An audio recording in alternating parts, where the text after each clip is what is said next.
لئن أطعتم بشرا مثلكم إنكم إذا لخاسرون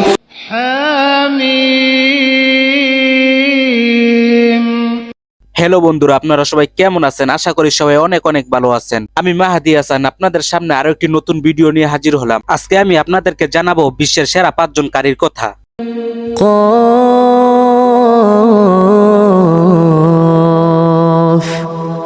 হ্যাঁ, এমনই 5 জন কারীর কথা বলবো যাদের কোরআন তেলাওয়াত শুনলে কলিজা ঠান্ডা হয়ে যায়। আর বিশ্বের 5 জন কারীর মধ্যে বাংলাদেশেরও একজন কারী রয়েছে। তো চলুন শুরু করা যাক।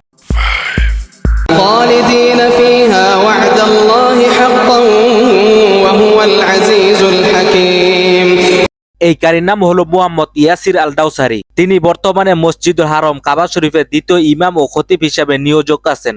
وكنتم ترابا وعظاما أنكم مخرجون هيهات هيهات يا أيها المزمل قم الليل إلا قليلا এই কারীর নাম হলো আব্দুর রহমান আল ওয়াইসি। তিনি বর্তমানে সৌদি আরবের খোবার শহরে মসজিদুল ইখলাসে ইমাম ও খতিব হিসেবে দায়িত্ব পালন করছেন।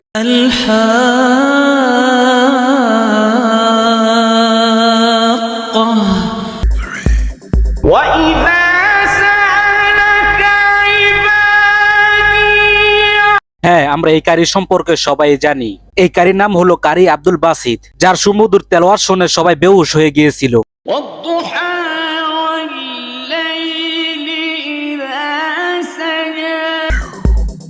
ما كان على النبي من حرج আমরা এই কারী সম্পর্কে ভালো করেই জানি। তিনি বাংলাদেশের গর্ব বিশ্বজয়ী কারী আবু রায়হান, যার তেলাওয়াত শুনলে দিল নরম হয়ে যায়। আর তার কণ্ঠে তারাবি স্টাইলের কেরাত সবাইকে মুগ্ধ করিয়ে দেয়। ألف لام ميم